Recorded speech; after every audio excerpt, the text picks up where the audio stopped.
Hello everyone and welcome. Today we're going to be looking at gas laws, and this is a topic that's covered in both physical chemistry and general chemistry.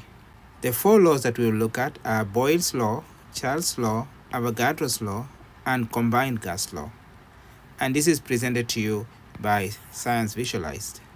Number 1, Boyle's law. Boyle's law deals with constant N, which is the number of moles. So it says for a constant number of moles, pressure is proportional, that sign there is proportional, to 1 over V, where V is volume.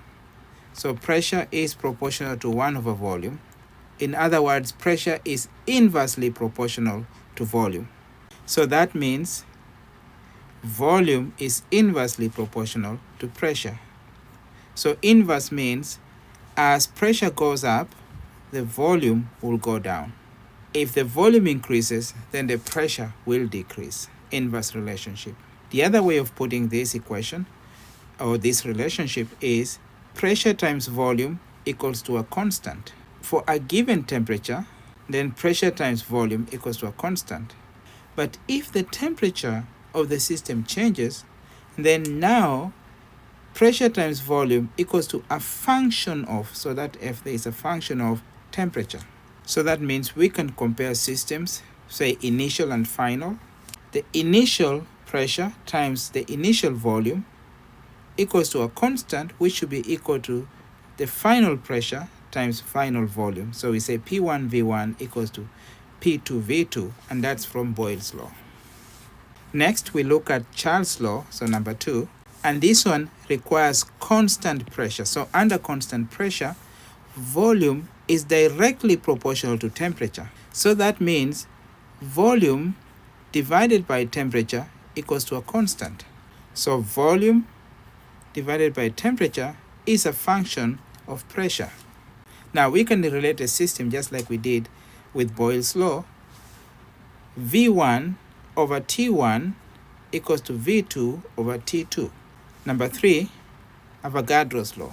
For a constant temperature and pressure, that means the pressure and temperature is fixed, then equal volumes of gases will have the same number of molecules. And the same number of molecules is tied to N, which is the number of moles. So we say under constant temperature and pressure, the volume is proportional to the number of moles. So that means if we take volume, divide by the number of moles, it will be equal to a constant. Volume is a function of the number of moles. And therefore, we can say V1 over N1 equals to V2 over N2. And we get that from the Avogadro's law. Now we can combine all these three laws. We've seen that from Boyle's law, volume is proportional to 1 over pressure. In other words, volume is inversely proportional to pressure. From Charles' law, we've said volume is directly proportional to temperature. And Avogadro's law says that volume is directly proportional to the number of moles. So in other words, we can say that volume, and that's all this volume here, is proportional to 1 over P, proportional times or proportional to temperature and proportional to the number of moles. So basically we end up with this equation here.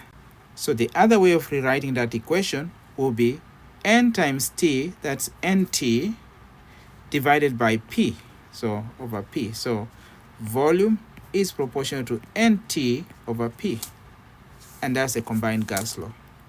Now the only thing missing there is a constant. Anytime you're writing something is proportional to another thing, you need a constant. And in this case, the constant is R. And that R is actually a very important constant, and it's called ideal gas constant. So in summary, the combined gas law is volume equals to R, that's a constant, times NT divided by P. So we can rewrite that and bring that P on this other side, so it becomes PV equals to nRT, and that's a very important equation in chemistry. PV equals to nRT. Thank you very much for your time. Please support the channel by subscribing and also feel free to comment on the video.